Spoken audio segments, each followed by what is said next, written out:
नमस्कार प्रिय विद्यार्थियों, आप सभी का बहुत बहुत स्वागत है हमारे चैनल पर। और आज हिंदी का पहला चैप्टर एक पुनरारंभ के साथ, एक नई शुरुआत के साथ में हम लेकर के आए हैं। पहला चैप्टर आपका गद्य खंड का है जिसका नाम है भक्तिन, जिसको लिखा है महादेवी वर्मा ने। पहला चैप्टर आपका गद्य खंड का, आपको बताया कि आपकी किताबें जो हैं कक्षा 12वीं एमपी बोर्ड की दृष्टि से आपकी 3 किताबें आपके पाठ्यक्रम में रखी गई हैं।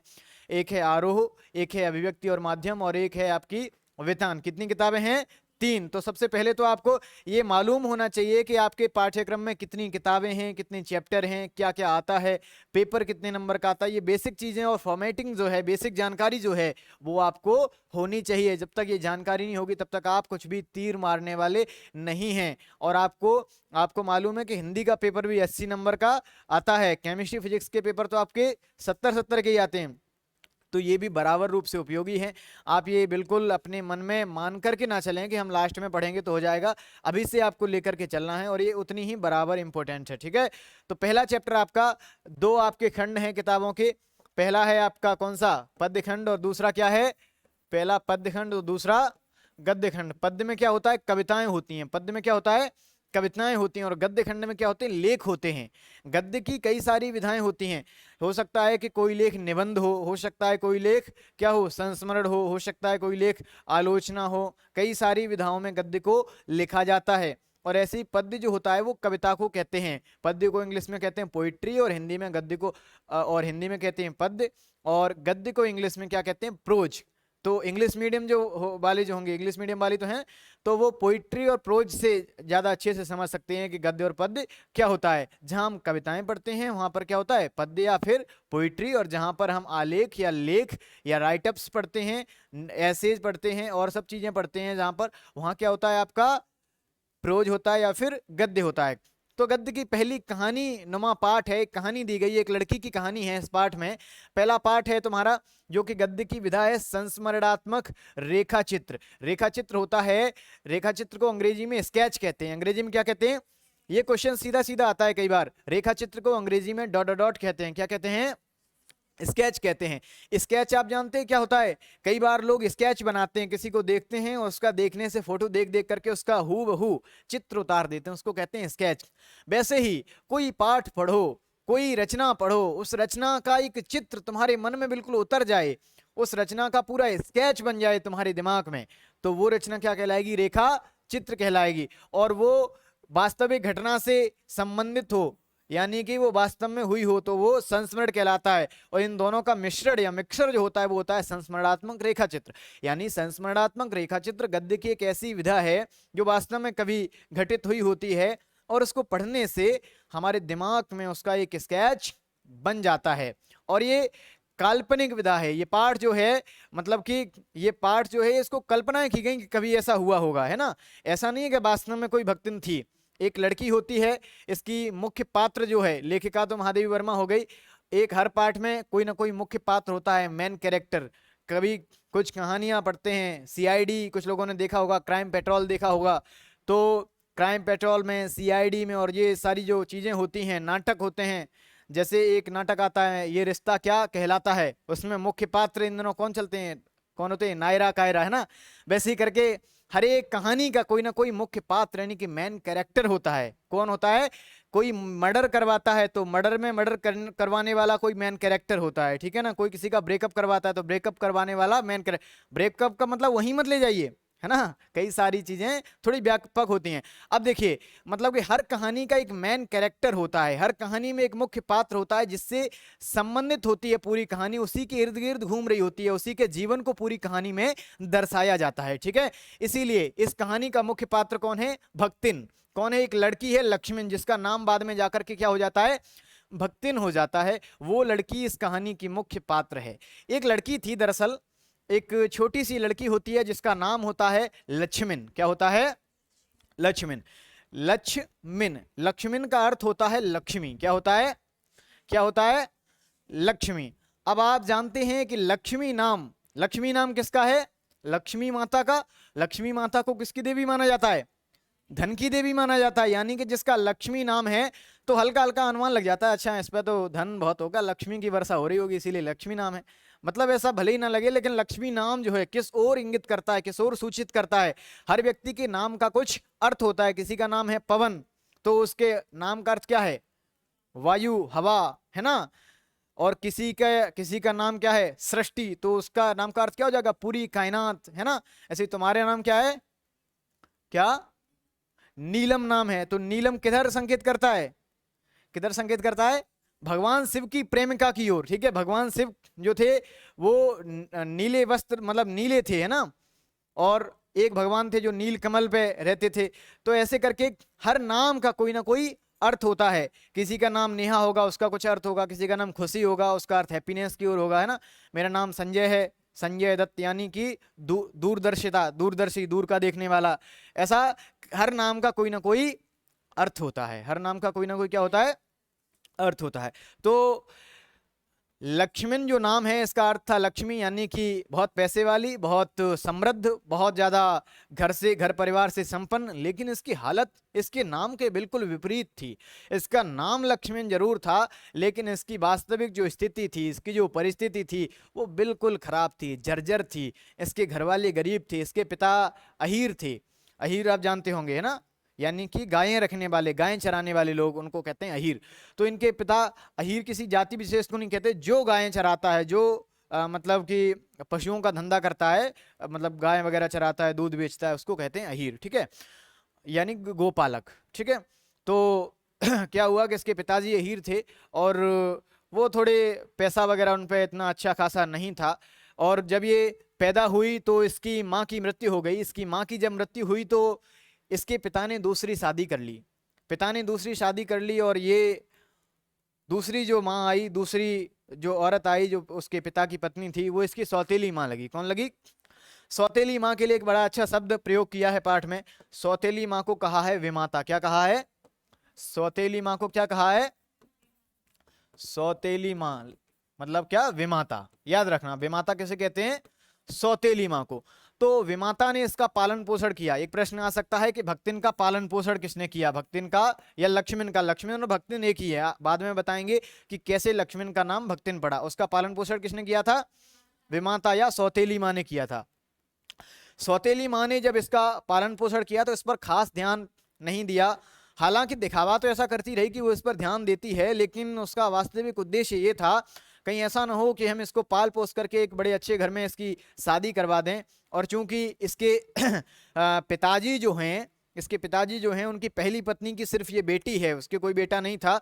तो क्या पता ये प्रॉपर्टी पे हक मांगने लगे और कहने लगे कि हमारी रजिस्ट्री पे साइन करवा करके, है ना। तो उसे ये डर था, इसलिए थोड़ा भद्दा व्यवहार, थोड़ा सा अलगावपन, ऐसा सब चीज़ें व्यवहार में दिखती नहीं। यानी कि विमाता ने पालन पोषण किया तो वो माँ वाला जो फील होता है वो इसको बचपन से ही नहीं मिला। तो बचपन से ही अलगाव की शिकार रही। ये लक्ष्मण जो थी अपने नाम को लेकर के बड़ी चिंतित रहती थी, अपने नाम को लेकर के बड़ी हताश, बड़ी निराश रहती थी, बड़ी परेशान रहती थी। इसको बड़ी चिंता रहती थी कि मेरा नाम लक्ष्मण है, लेकिन मेरी परिस्थितियाँ बिल्कुल विपरीत हैं। इसलिए ये अपना नाम बताने से किसी को बचती थी, किसी को भी अपना नाम बताती नहीं थी। कोई पूछे तुम्हारा नाम क्या है, तो अपना नाम लक्ष्मण वगैरह बताती नहीं थी, क्योंकि उसको लगता था कि भाई अगर मैंने अपना वास्तविक नाम बता दिया तो ये सोचेंगे अरे इस पे पैसा होगा, और देखो हमारी बुरी हालत है। तो उसको ऐसा लगता था कि मतलब कि एक भावना जो होती है वो इनइक्वालिटी की भावना वहां से जन्म लेगी, इसलिए वो अपना नाम अब किसी को नहीं बताती थी। अभी प्रश्न आ जाए, प्रश्न आता है बहुत इंपॉर्टेंट, पहला ही क्वेश्चन आपकी किताब का। भक्तिन का वास्तविक नाम क्या था? वो है अपना नाम क्यों छुपाती थी? तो भक्तिन का वास्तविक नाम क्या था? लक्ष्मण था। और लक्ष्मण नाम का अर्थ होता है लक्ष्मी, जो कि काफी समृद्धि सूचक नाम है, बल्कि उसका नाम उसकी भाग्य की रेखाओं से नहीं मिलता था या उसकी वास्तविक परिस्थितियों से मेल नहीं खाता था। इसीलिए वह लोगों से अपना नाम क्या करती थी? छुपाती थी। इंटरेस्ट आ रहा है? बोर तो नहीं हो रहे? ठीक है, आ रहा है ना। इसीलिए वो अपना नाम लोगों से क्या करती थी? छुपाती थी। कई बार ऐसा हो जाता है ना, नाम को लेकर के कई लोग चिढ़ाने लगते हैं, ठीक है। इस एक प्रसंग है छोटा सा। एक औरत थी, उसका पति था, उसके पति का नाम था ठनठन पाल, है ना। तो उसकी सहेलियां उसको चिढ़ाती थी, अरे तुम्हारे पति का नाम तो ठनठन पाल है, कैसा नाम है ठनठन पाल, थोड़ा वैसा नाम है ना, अजीब सा। तो वो चिढ़ जाती थी। उसने अपने पति से एक दिन कहा कि अरे यार तुम तो अपना नाम बदल लो, क्यों ऐसा बेकार सा नाम रखा है, लोग बाग हमें चिढ़ाते हैं। तो उसने कहा कि नाम से ज़्यादा काम का महत्व होता है, नाम कई मैटर नहीं करता। एक दिन वो जा रही थी तो उसको खुद रियलाइज हुआ कि नाम मैटर नहीं करता था। वो गई तो उसने रास्ते में देखा कि एक औरत कंडा थाप रही थी। ऐसे कंडा पाते हैं गाँव में, जानते हो ना, गोबर के बनाते हैं। तो उसका नाम था लक्ष्मी, उस औरत का, ठीक है। और एक व्यक्ति हल जोत रहा था, हलों से मतलब खेती को जोत रहा था, उसका नाम था धनपाल, यानी कि वो पैसे वाला और हल जोत रहा है। और लक्ष्मी यानी कि वो भी पैसे वाली, और वो क्या कर रही थी, कंडे पात रही थी। और एक व्यक्ति था जो कि जिसकी शव यात्रा जा रही थी, जो अर्थी पर जा रहा था, उसको कांधा दे करके कुछ लोग ले जा रहे थे। पूछा कि भाई साहब इसका नाम क्या है, उसने कहा उसका नाम है अमर सिंह। इसका नाम क्या था, अमर सिंह। तो उसके दिमाग में ख्याल आया, उसने 4 पंक्तियां बनाई कि कंडा पाथे लक्ष्मी हर जोते धनपाल, अमर हते ते मर गए मेरे नीके ठन पाल, है ना। तो नाम का महत्व नहीं है, काम का महत्व है। लेकिन इसके दिमाग में भी आ नहीं रही थी, ये अपना नाम लोगों से छिपाती थी। बाद में इसने नाम बताया भी, वो सब चीजें बताएंगी कि कैसे इसने बाद में अपना नाम बताया। 5 वर्ष की थी तब इसका विवाह कर दिया गया, मात्र 5 वर्ष की थी। कितने वर्ष की थी, 5 वर्ष की, और विवाह कर दिया गया। आप सोचिए 5 वर्ष की एक लड़की कितनी छोटी होती होगी, कितनी नन्ही, कितनी मतलब वो, उसकी शादी कर दी जाए तो समझिए कि दुख के घेरे उसको कितना घेर लेंगे, है ना। आप लोग सब 17-18 साल के होंगे, है ना। 19 का मुझे नहीं लगता यहाँ पे कोई होगा, है ना। तो अभी भी आप सबकी शादी की उम्र नहीं है ना। लेकिन 5 वर्ष की लड़की की शादी कर दी गई, और उसका गौना 9 वर्ष पे कर दिया। कितने वर्ष में, गौना और विवाह में अंतर कौन जानता है। विवाह के बाद की एक विदा की रस्म होती है जिसको कहते हैं गौना। पहले 3-3, 4-4 साल के अंतराल पे होता था, मतलब कि मायके से 3-4 साल बाद जाती थी लड़की, कहाँ पे, ससुराल में। अब 3-4 घंटे बाद जाती है, ठीक है। तो ऐसे ही होता है ना। तो इसका भक्तिन का विवाह इंपॉर्टेंट फैक्ट है, लिख लीजिए, आ जाता है ऑब्जेक्टिव में।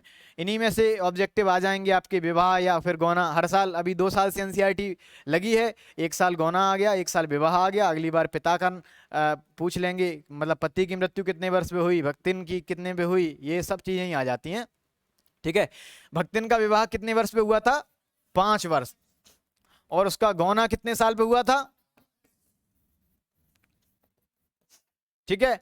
ना से 9 याद रख लो, टिक याद रख लो, ना से 9, ना से 9, गौ ना 9, ठीक है। 9 और 5 संख्या याद रखोगे। ये ट्रिकें जो हैं वो काम आती हैं कई बार ये ट्रिकें मील का पत्थर साबित हो जाती हैं। जहां आपके नंबर कट रहे होंगे वहां नंबर कटने से बचा लेती हैं, ठीक है। तो शुक्र कीजिए सेंगर सर का जो ये ट्रिकें देते रहते हैं, इसलिए लोगों के मनों में भी ट्रिक बनाने की जो भावना है वो जन्म लेती रहती है, ठीक है। तो भक्तिन का गौना 9 वर्ष पे, विवाह कितने वर्ष पे, 5 वर्ष की उम्र पे उसका गौना हो जाता है, विवाह हो जाता है। उसकी दरअसल उसका जो मायका था या उसका गांव था वो कौन सा था, कौन सा था, किसी को पता है। मायका था झूसी, कौन सा था। और ससुराल कहाँ थी उसकी, ससुराल थी हड़िया। कहाँ थी, ऑब्जेक्टिव आ सकता है, इंपोर्टेंट है। इसके लिए एक ट्रिक बताते हैं तुम्हें याद करने के लिए। यानी कि मायका तो था झूसी जहां पे उसके माता पिता रहते थे, और ससुराल कहाँ थी, हड़िया, जहां पे उसकी शादी की गई थी 5 वर्ष की उम्र में। तो मायका झूसी कैसे याद रखोगे, झूसी और हड़िया में कंफ्यूजन हो जाएगी। अब तुम झूसी हड़िया ये शब्द पढ़ोगे तो ये तो याद रहेगा, लेकिन ये कंफ्यूजन हो जाएगी। ये गलती कर सकते हो कि मायके में हड़िया लिख दो, ससुराल में झूसी लिख दो, है ना। तो इसके लिए ट्रिक याद रखो। मायके में जो लड़कियां होती हैं, मायके में जो लड़कियां होती हैं इतनी फायर पे होती हैं कि किसी को भी आग में झुलसने के लिए, आग में झूसने के लिए तैयार रहती हैं। इसलिए मायका झूसी, मायका झूसी, है ना। और मायके में तो फायर पे होती हैं, आग में झुलस देती हैं कईयों को, कई का काट के चली जाती है, लेकिन ससुराल में जाकर के उनकी हड्डियां तोड़ी जाती हैं। ससुराल हड्डियां, ससुराल याद रहेगा ना। मायका क्या है, झूसी, और ससुराल क्या है, हड़िया, ठीक है। तो भक्तिन का मायका कहाँ था, झूसी, और ससुराल कहाँ थी, हड़िया, ठीक है। तो ये आप याद रहेगा, हड्डिया से मतलब हड्डियां तोड़ी जाती हैं, ठीक है। तो ये हो गया भक्तिन का मायका और ससुराल। हड़िया में एक व्यक्ति था जो गाय पालता था। गाय पालने वाले को अपन बोलते हैं गोपालक। क्या बोलते हैं, गोपालक। गाय पालने वाले को क्या बोलते हैं, ठीक है। गाय पालने वाले को क्या बोलते हैं, गोपालक। जो गायों को पाले वो गोपालक। भगवान कृष्ण भी थे ना गोपालक। गो माने गाय, पालक माने खाने वाली पालक ना, पालना, ठीक है। और पालतू जानवरों को क्या बोलते हैं, पालतू, डोमेस्टिक, गुड। तो गोपालक था एक, कौन था? गोपालक। दरअसल वो गायें पालता था। अब वो बंदा क्या था, उसके 3 लड़के थे। कितने थे? कितने लड़के थे? 3 लड़के थे। नंबर 1, नंबर 2 और नंबर 3। पहला वाला लड़का सबसे बड़ा लड़का, फिर उसके छोटा और फिर सबसे छोटा। इसकी भी शादी हो गई थी, इसकी भी शादी हो गई थी, ठीक है, लेकिन तीसरे वाले की शादी नहीं हुई थी। तीसरा सबसे छोटा था। इसके साथ में तीसरा वाले लड़के के साथ में 5 वर्ष की भक्तिन की शादी कर दी गई। तीसरे वाले के साथ में 5 वर्ष की उम्र में भक्तिन की शादी कर दी गई। अब सोचो ये बंदा भक्तिन से कितना बड़ा होगा जब इसकी शादी हुई थी। इससे अनुमान लगा सकते हो कि जब इसकी मृत्यु हुई थी, जब भक्तिन का पति मरा था, भक्तिन मतलब लक्ष्मण, समझ रहे हो? उसका नाम बाद में भक्तिन कैसे पड़ा बताऊंगा अभी, ठीक है। अब ये लक्ष्मण जो थी, जब ये मरा था ये, तब इसकी उम्र थी 36 साल। 36 साल पे बेचारा स्वर्ग सिधार गया था। और तब जब इसकी मृत्यु हुई थी, तब लक्ष्मण की उम्र थी 29 साल। कितनी थी? मतलब कितना बड़ा है? 7 साल बड़ा। कितना बड़ा? 7 साल बड़ा। मतलब जब 5 वर्ष की उम्र की भक्तिन थी, इसकी शादी की गई, तो ये कितनी सालों की उम्र का होगा? 12। ये कितने का था? 12 का। और जब ये 18 की हुई होगी तो ये कितने का था?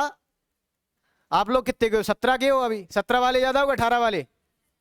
17 वाले। तो जब ये 17 की होगी तो 7 7 14, ये था 24 का। मतलब 17 साल की लड़की की शादी 24 साल के लड़के के साथ करा दी। समझ रहे हो कितना बड़ा डिफरेंस एज में है ना? तो इसके जीवन में दुखों का साया चलता ही गया, चलता ही गया। उसको सुख कहीं मिल ही नहीं पाया, बेचारी को बहुत दुखी रही जिंदगी भर। वही बताएंगे कैसे दुखी रही। तो इसकी शादी करा दी गई। 9 वर्ष की उम्र में इसका गौना हो गया। और 2 जेठानियां थीं भक्तिन की, यानी कि पहले वाले की पत्नी और दूसरे वाले की पत्नी। 2 जेठानियां थीं भक्तिन की, और दोनों जेठानियां मालकिन बनने वाली थीं। छोटी वाली जो पत्नी होती है उसको मालकिन कौन ही बनाता है। और दोनों जेठानियों के लड़के थे, बेटे थे, बिफोर बेटा, बॉयज, ठीक है। तो दोनों जेठानियों के क्या थे? बेटे थे। दोनों जेठानियों के लड़के पैदा हुए थे। लेकिन भक्तिन की शादी हुई तो दुर्भाग्य ये था कि भक्तिन के क्या पैदा हुई? लड़कियां ही लड़कियां पैदा हुई। कितनी लड़कियां? 3 लड़कियां। कितनी लड़कियां? आपकी किताब में लिखा है कि भक्तिन ने, दुर्भाग्यपूर्ण भक्तिन ने क्या किया? एक कन्या रत्न के 2 संस्करण और कर डाले। संस्करण कहते हैं कॉपी को, मतलब एक लड़की की 2 कॉपी और कर दी। दो लड़कियां और पैदा हुई एक लड़की के बाद में। एक लड़की के बाद में हमारी रूढ़िवादी जो समाज है, हमारा जो समाज है, वास्तव में लड़की पैदा होना घर में कोई गलत बात नहीं है। लड़की पैदा होना मतलब लक्ष्मी का आगमन, मतलब सरस्वती का आगमन, देवी का आगमन है ना। लड़की तो देवी का रूप होती है ना, ठीक है। लेकिन हमारी जो समाज है ये सभ्य समाज नहीं है। हमारा समाज सभ्यता की ओर अभी अग्रसर नहीं है। हमारा समाज लड़कों को ज़्यादा बेटर मानता है, ठीक है ना, देन लड़की। तो हमारा समाज मानता है अगर किसी की एक लड़की पैदा हो जाए तो फिर अपेक्षा रहती है कि इसके अगर अगली कोई संतानोत्पत्ति हो तो इसके लड़का पैदा हो तो ज़्यादा बेटर होगा, है ना। तो लेकिन इसके लड़की पैदा हुई, नंबर 2 पे भी लड़की पैदा हुई, नंबर 3 पे भी लड़की पैदा हुई। तो इसको ये लोग उपेक्षा की दृष्टि से देखने लगे। इसकी सास भी इससे उतना अच्छा व्यवहार न करती, अरे यार इसके तो लड़की पैदा हुई है। इसके जेठानियां भी अच्छा व्यवहार न करती इससे। और मालिक घर का मालकिन उसे बनाई जाती थी। पहले प्रथा थी कि जिसके लड़के पैदा होते थे, और जेठानियों के लड़के थे। और वो लड़के कैसे थे? काले काले, बेकार से। कैसे काले थे? आपकी किताब में लिखा है, उन लड़कों के लिए एक पंक्ति लिखी है, काग भशुंडी जैसे काले। कैसे काले? काग भसुंड थे। एक कौआ जो मतलब थे, कौआ के रूप में जिन्होंने वो सुनी, रामायण सुनाई थी, गरुड़ को सुनाई थी, काग भसुंड गरुड़ के ही की आरत श्री रामायण जी की। तो वो काग भसुंड कौए को कहते हैं। कौआ कितना काला होता है? कौए का फीमेल काग भसुंडी है ना, कौई मतलब तो कौआ कितना काला होता है, इतने काले थे वो लड़के। मतलब इतने काले वास्तव में कोई तो हो नहीं सकता, लेकिन तुलना की गई, मतलब बहुत काले थे, बहुत काले, घिनाए दे, ठीक है इतने काले थे।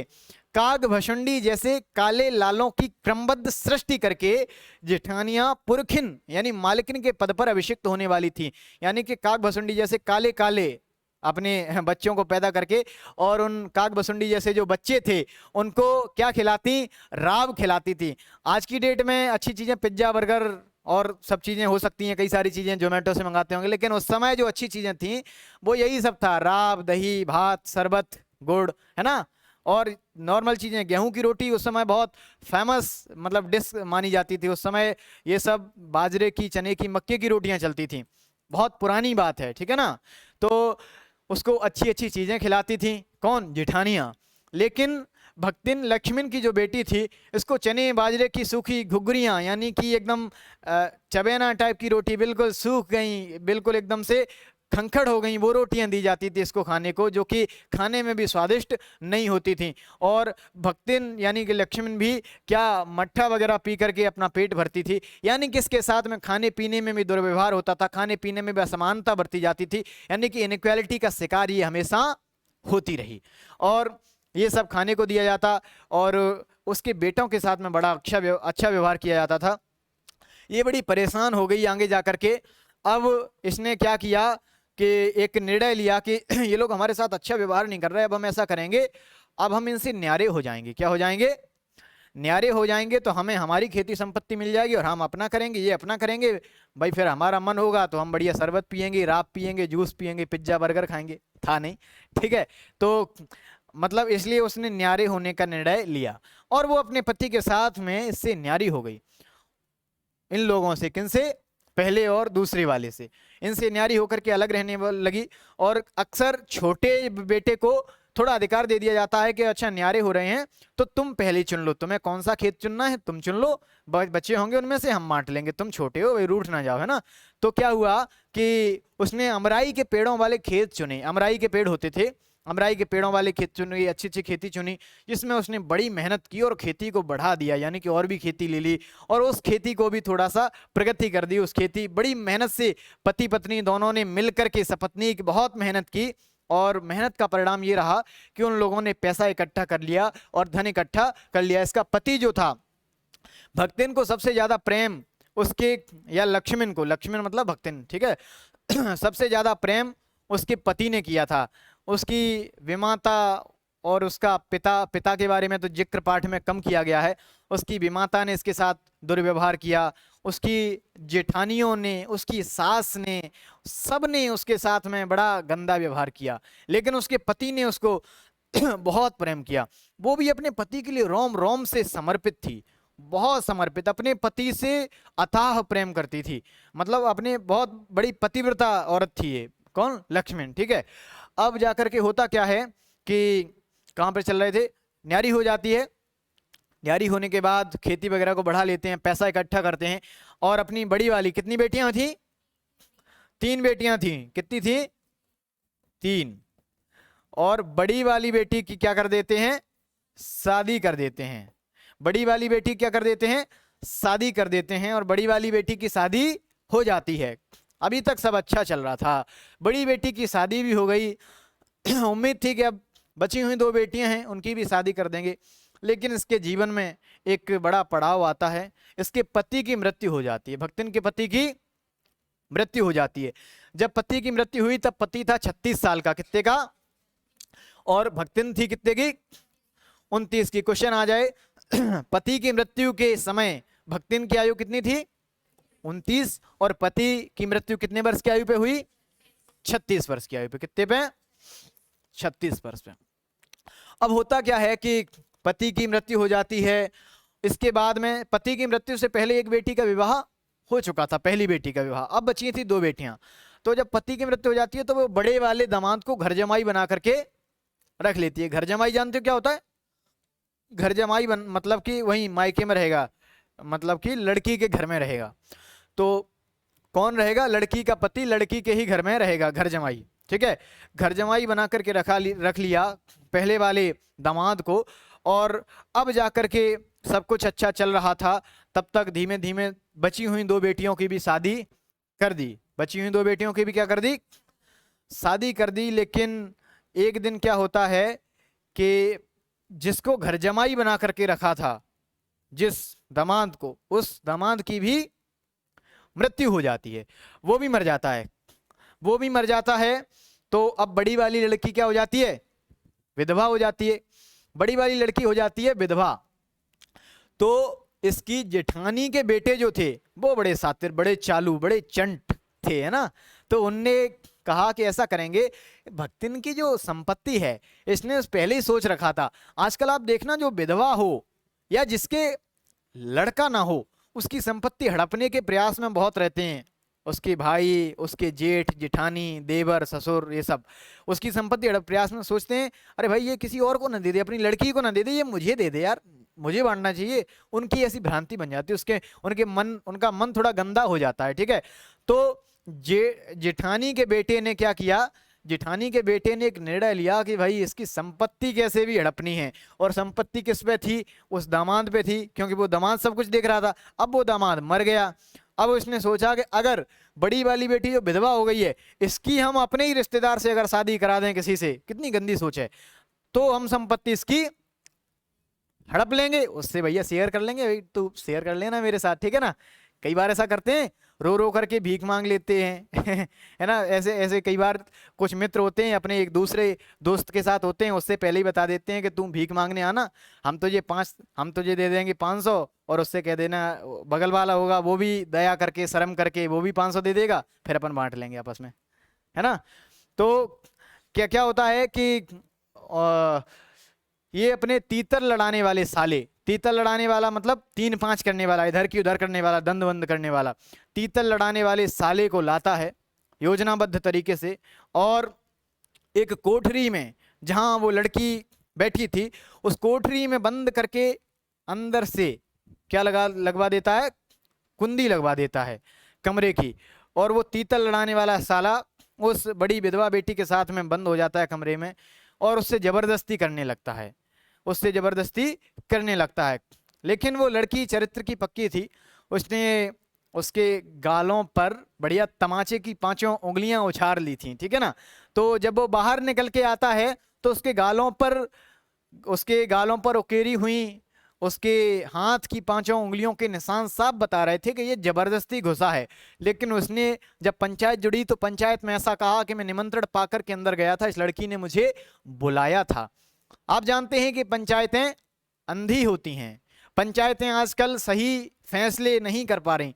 पंचायतें छोड़िए, जब कोर्ट, संविधान, कानून और न्यायालय फैसले अच्छे नहीं कर पा रहे हैं, जो कि वास्तव में हमारे फैसले लेने का, हमारे साथ न्याय करने का जिन्होंने ठेका ले रखा है, वो जब फैसले नहीं कर पा रहे हैं तो ये क्या ही करेंगी पंचायतें फैसले।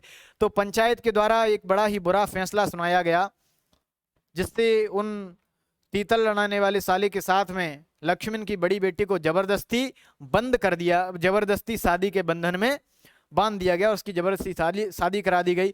इसकी संपत्ति लक्ष्मण की सारी छीन लेता है ये कौन? वो लोग आपस में फिर बांट लेते हैं।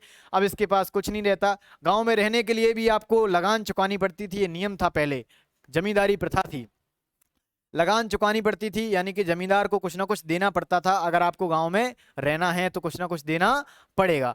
तो जमींदार ने एक दिन लगान के पैसे इस पर नहीं थे, अब इस पर खेती नहीं है तो पैसे कहाँ से लाएगी, तो जमींदार ने इसको क्या रखा? पूरे दिन धूप में खड़ा रखा, पूरे दिन धूप में खड़ा रखा। पूरे दिन आपको धूप में खड़ा रखे कोई, तो समझिए आपके स्वाभिमान पर बड़ी आंच आएगी। जो स्वाभिमानी व्यक्ति है, जो सेल्फ रिस्पेक्ट करने वाला व्यक्ति है, उसको आप कभी भी उसकी बेइज्जती करेंगे तो वो आपके द्वारा की गई बेइज्जती को सहन नहीं कर सकता है।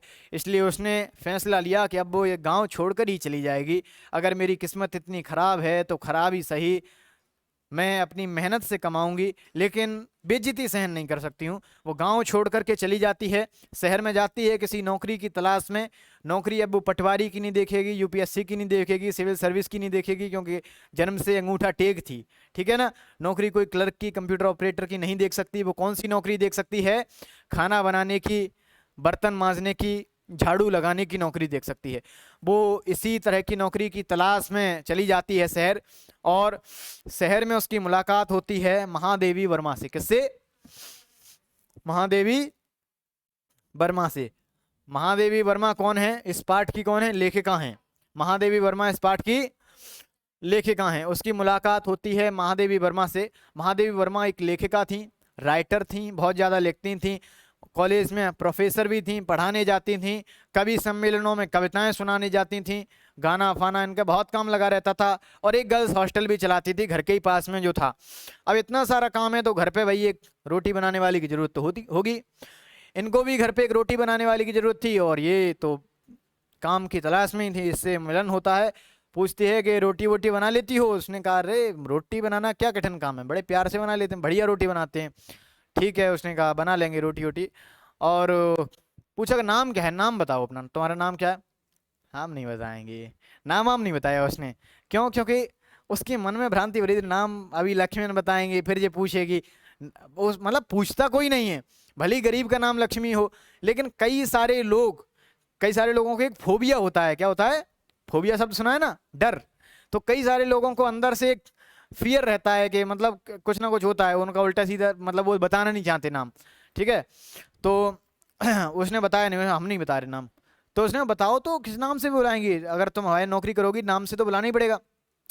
उसने कहा चलो हम बता दे रहे हैं, लेकिन तुम मुझे तुम मुझे विश्वास दिलाओ, तुम किसी और को नहीं बताओगी ना, किसी और को मत बताना, केवल हम तुम्हें बता दे रहे हैं मेरा नाम है लक्ष्मण और हमारी हालत है बहुत खराब, तो तुम कहो और को मत बताइए हमारा नाम। ठीक है, तो उसने कहा कि चलो तुम्हारा नाम बदल दे रहे हैं, ठीक है, अब तुम्हारा नाम नया रख देते हैं, लक्ष्मण नहीं रखते। तो उसने देखा कि वो गले में कंठी माला पहनी थी, गले में चांद उसकी घुटी हुई थी, घुटी हुई बोले तो इरेज एकदम साफ। ठीक है, तो गले में पड़ी कंठी माला देख करके उसने, लेखिका महादेवी वर्मा ने उसका नाम क्या रख दिया? भक्तिन रख दिया। लक्ष्मण से क्या रख दिया? भक्तिन। यहां से उसका नाम भक्तिन पड़ा था। क्या पड़ा था? भक्तिन। तो पाठ में पूछा जाए कि भक्तिन को उसका वास्तविक नाम, भक्तिन को उसका नाम भक्तिन किसने दिया था, क्यों दिया था? गले में पड़ी कंठी माला को देखकर, घुटी हुई चांद देखकर भी कह सकते हो, है ना। वो क्या करती थी कि हर बृहस्पतिवार को अपने सिर का मुंडन कराती थी। क्या कराती थी? मुंडन कराती थी। और गले में कंठी माला पहनती थी, सफेद वस्त्र पहनती थी, एकदम से बड़ी एकदम से रच सज कर रहती थी, किसकी तरह? पूरे साधु संत की तरह, भक्त की तरह। इसीलिए उसका नाम क्या रखा था? भक्तिन रखा था। और उसने महादेवी की बाद में बहुत सेवा की, बहुत ज्यादा सेवा की, महादेवी की दोस्त बन गई थी एकदम। फिर जब नौकरी करती है तो पहले दिन रोटी बनाती है तो 4 चितकबरी रोटियां बना करके लाती हैं, जो कि बिल्कुल उसको पसंद नहीं आती। महादेवी को कहती कैसी रोटी यार तुमने बना दी। फिर वो गांव से लाया हुआ अचार देती है उसे और वो खिलाती है। फिर चटनी वगैरह बनाती है, कई बार पुए बनाती है, कई बार तिल के मक्के की कुछ चीज़ें बनाती हैं, अलग अलग चीज़ें बना बना करके खिलाती है। और मतलब महादेवी वर्मा जो एकदम पढ़ी लिखी थी, पढ़ी लिखी औरत, उस समय की सबसे ग्रेजुएट, सबसे पढ़ी लिखी, सबसे मतलब कि मोस्ट जो इंटेलेक्चुअल लोग थे उनमें से एक थी महादेवी वर्मा। समझते हो ना, जैसे आज की डेट में बहुत पढ़े लिखे लोग क्या जैसे मानो एंकर शुभंकर मिश्रा, जानते होगे ना, आज तक का। वैसे वैसे लोगों में जैसे आज कुमार विश्वास है, वैसे उस समय कौन थी? महादेवी वर्मा। तो महादेवी वर्मा को इतना ढाल लिया अपने अनुसार, मतलब इतनी ज्यादा, इतनी शिद्दत से उसकी सेवा करती, उसका काम करती कि उसको भी पसंद आने लगे। जो चीजें ये खाती वही गांव की चीजें उसको पसंद आने लगी।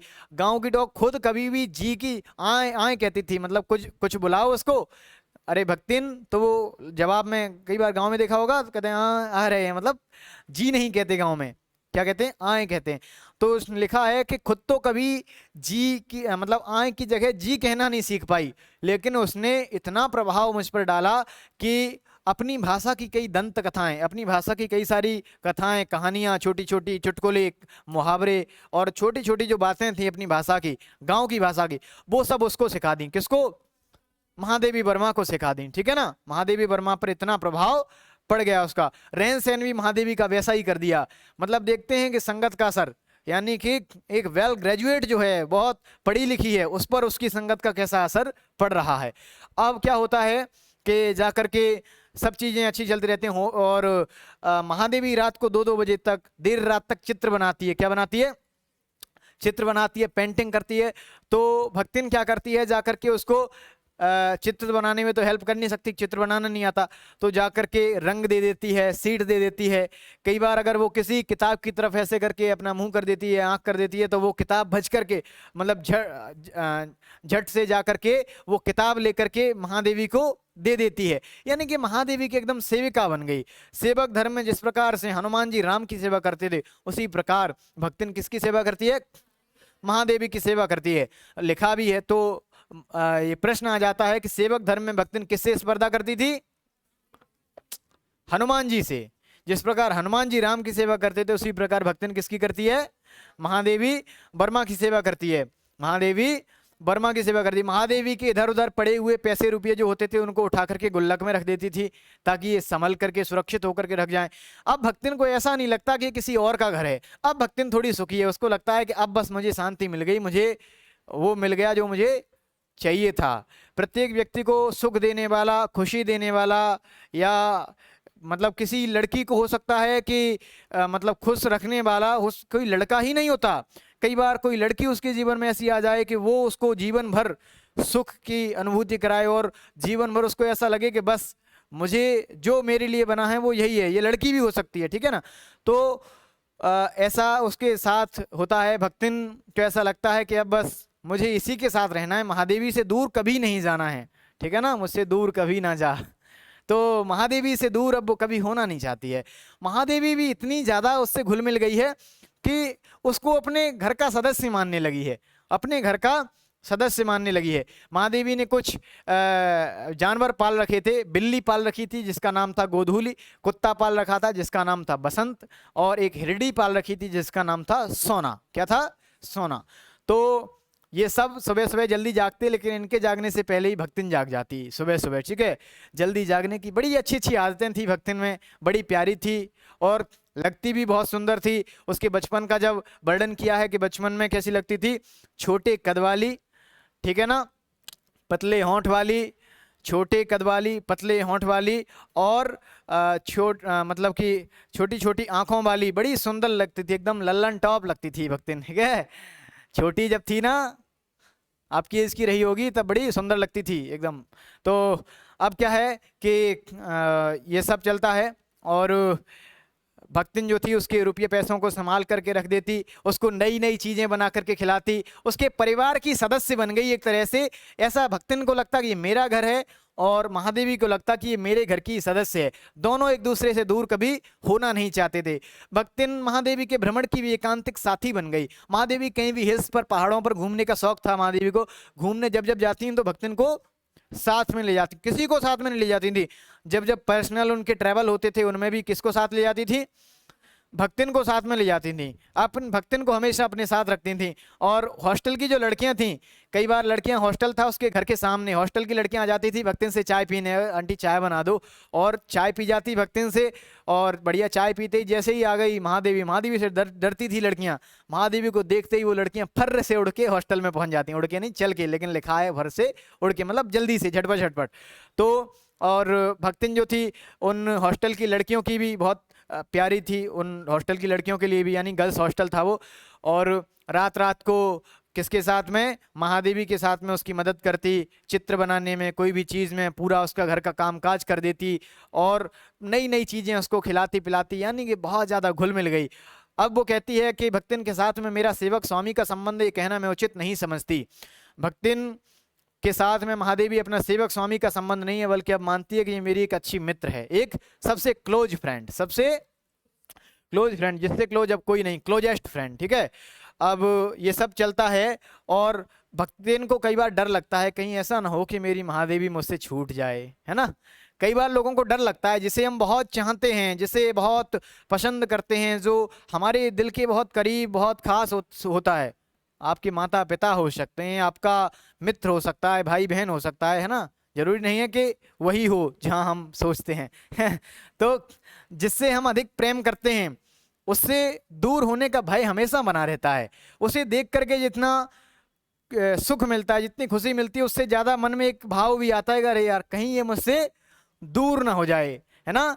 तेरे आने का मंजर, तेरे जाने का गम, ठीक है ना, तुझे मिलना पड़ेगा अब जमाना हुआ, सुनाएगा ना। तो ये सब रहता है, और भक्तिन को डर लगा रहता है कि कहीं ऐसा ना हो कि मेरी महादेवी मुझसे छूट जाए, मुझसे बिछड़ जाए। अब तो मैं बस इसी के साथ रहना चाहती हूँ जीवन भर, आजीवन पर्यंत। लेकिन कई और भक्तिन इसके महादेवी के दोस्त होते हैं, कई कभी भाई पोइट के दोस्त पोइट होंगे, कभी गाना बजाने वाले कई सारे लोग, दोस्तों की भी पहचान हो गई भक्तिन से, दोस्त भी भक्तिन से पहचान हो गई। और भक्तिन थी अनपढ़, कैसी थी?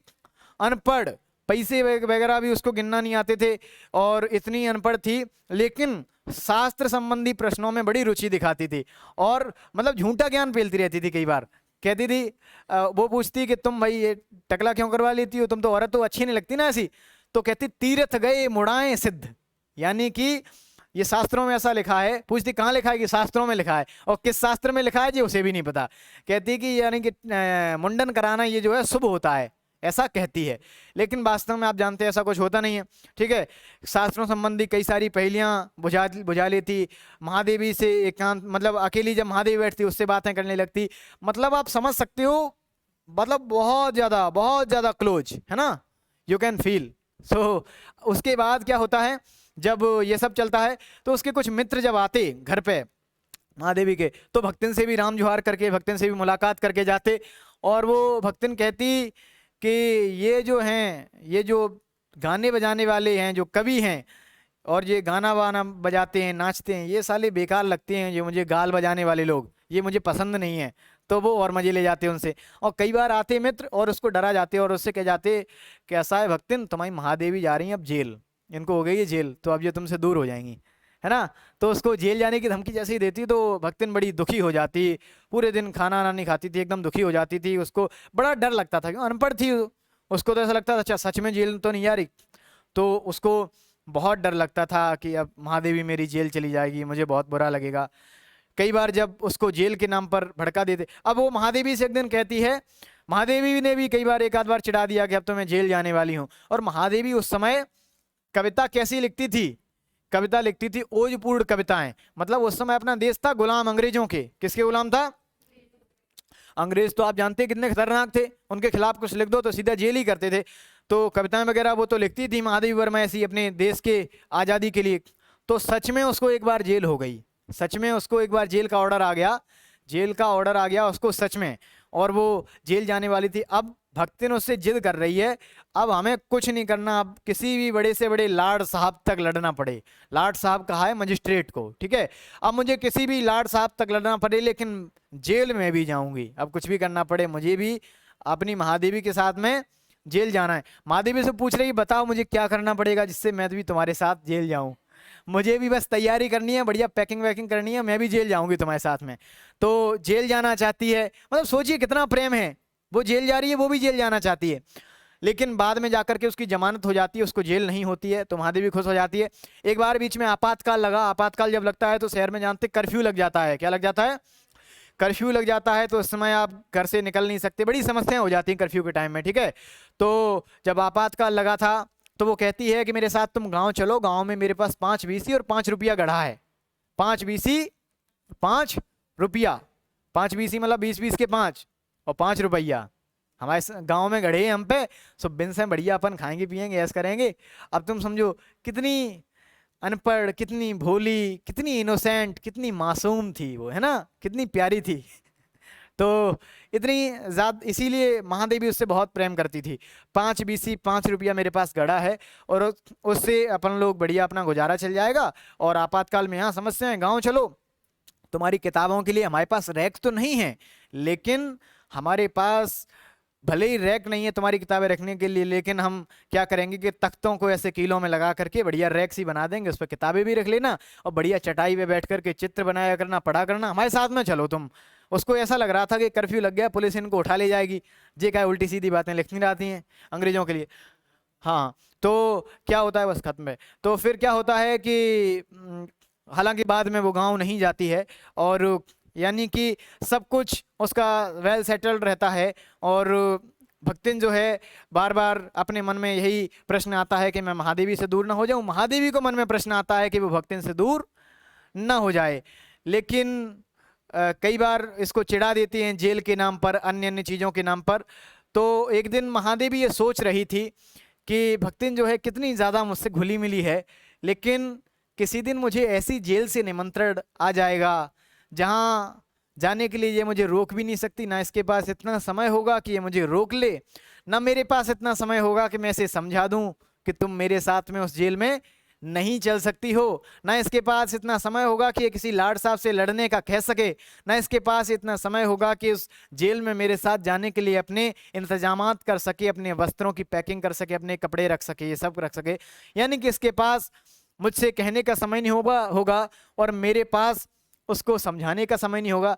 जब मुझको ऐसी जेल, यानी कि जब काल देवता मुझे लेने आएंगे, जब मेरी मौत आ जाएगी, जब मेरी मृत्यु आ जाएगी, तब कैसे भक्तिन रहेगी, कैसे मुझसे बिछड़ करके रहेगी, मुझसे बिछड़ करके कैसे ये रहेगी, है ना। ठीक है ना। तो ये कई बार ऐसा भाव आता है ना, तो ऐसा होता है, फिर ये सोचती है। और महादेवी कहती है कि भक्तिन की जो कहानी है वो और भी लंबी है, आगे है, लेकिन मैं उसको खो करके इस कहानी को पूरा नहीं करना चाहता हूँ।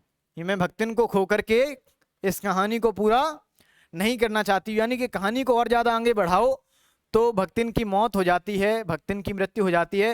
लेकिन आप सबको अच्छा नहीं लगेगा यार, भक्तिन की मृत्यु हो जाए, पूरी कहानी का ट्विस्ट बिगड़ जाएगा, है ना। इसलिए उस कहानी को पूरा नहीं कर रही है, इस कहानी को यहीं पे विराम दे दिया। उन दोनों को एक दूसरे से दूर जाने का डर है। जिंदगी से लड़ा हूं तुम्हारे बिना, हाशिए पर पड़ा हूं तुम्हारे बिना, तुम गहीं छोड़कर जिस जगह मोड़ पर, मैं वहीं पर खड़ा हूं तुम्हारे बिना, है ना।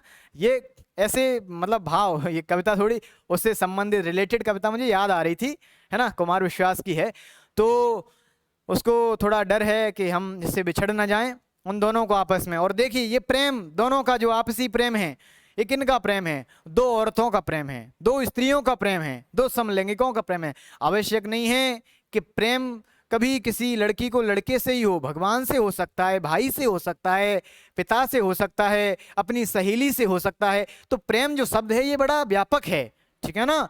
किसी भी चीज को थोड़ा सूक्ष्म नहीं बल्कि स्थूल, यानी कि ब्रॉड माइंड से चीजों को देखो, और चीजों को माइक्रो नहीं बल्कि मैक्रो लेवल पर, बड़े लेवल पर देखना शुरू करो, तो सब सही रहेगा।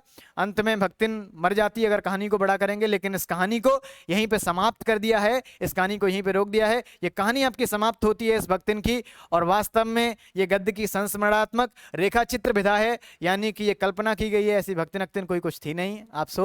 आपको उल्लू बना करके आपका काट दिया गया ठीक है। इमोशनल हो गए ना उसकी कहानी सुनकर, थोड़ी बहुत फीलिंग जगी मन में? नहीं